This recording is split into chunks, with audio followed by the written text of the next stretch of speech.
perjalanannya.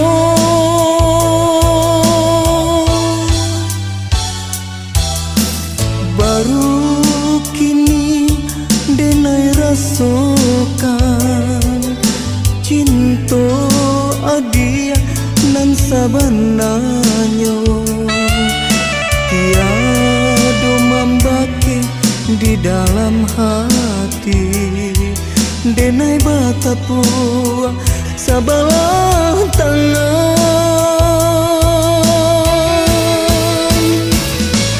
Nyampangnya cinta kita batamu di Palaminan, duduk bersanding berdua merindukan yang ju sayang. Tidak mungkin rasanya denai menerima cinta adia nan sabate harato.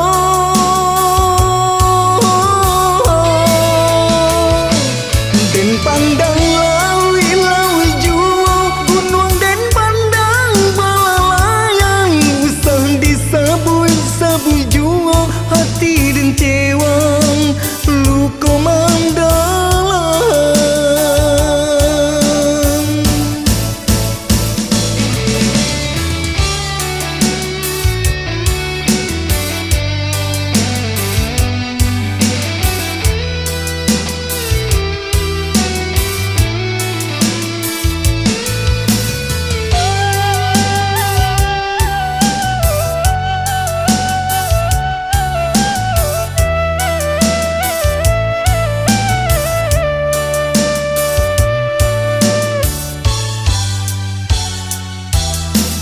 Baru kini denai rasakan cinta adia nan sabananya. Tiada membaki di dalam hati, denai batapua sabalah tangan.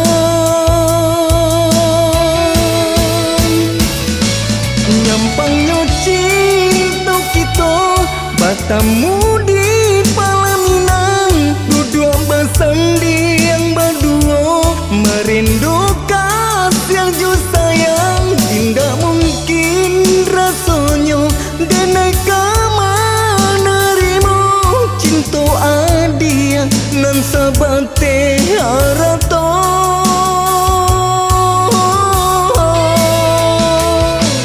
Den pandang lawi-lawi jua gunung, den pandang balalayang usah disabui-sabui jua hati den cewang luka mandalang.